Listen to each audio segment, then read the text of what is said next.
Hi, folks. My name is Mark Whitney. I started TheLawNet 15 years ago to make it more affordable and easier for attorneys to do legal research. Today's sample search, today's little training video is very simple. I saw an article in today's New York Times. I'm recording this on March 16th. So I saw this article, Failed by Law and Courts, Troops Come Home to Repossessions. And apparently there's a situation where some people are entering into loan contracts with members of the military. And these loan contracts, in this case, have to do with auto loan contracts. There's an arbitration clause. But there's something called the Military Lending Act that makes arbitration clauses unenforceable with regard to members of the military. So this article discusses that. And I thought, well, I'd never heard of that before. So it might be a fun sample search to just go out and show you how easy it is to resolve a question to yes or no that you've never heard anything about before.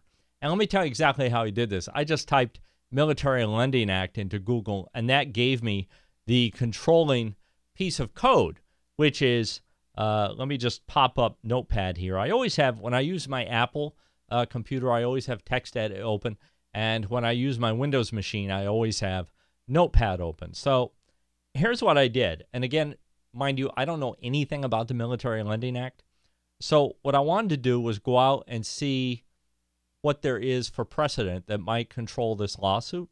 So let me show you how easy this is. The Military Lending Act is codified at 10 U.S.C. Section 987.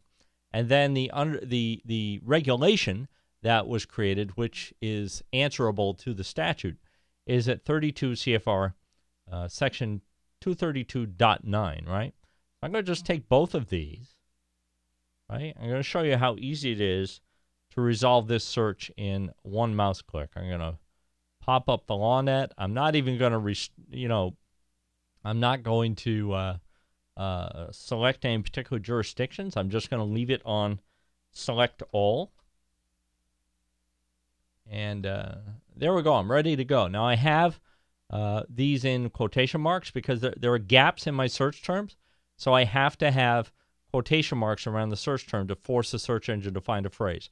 So I'm asking the search engine to return any instance of an opinion that contains at least one reference to either the controlling federal regulation or the controlling statute, right? So there's my query.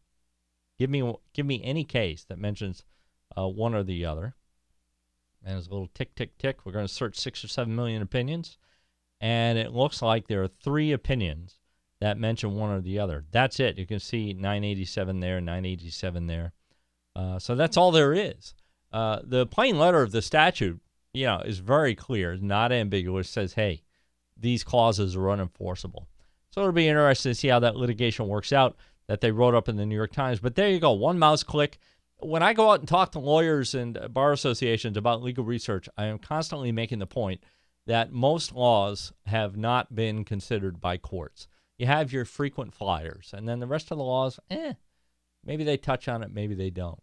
The lawyers in this case are going to be doing most of their arguing from the black letter law, or they're going to be trying to draw analogies from other opinions that maybe have cited similar laws.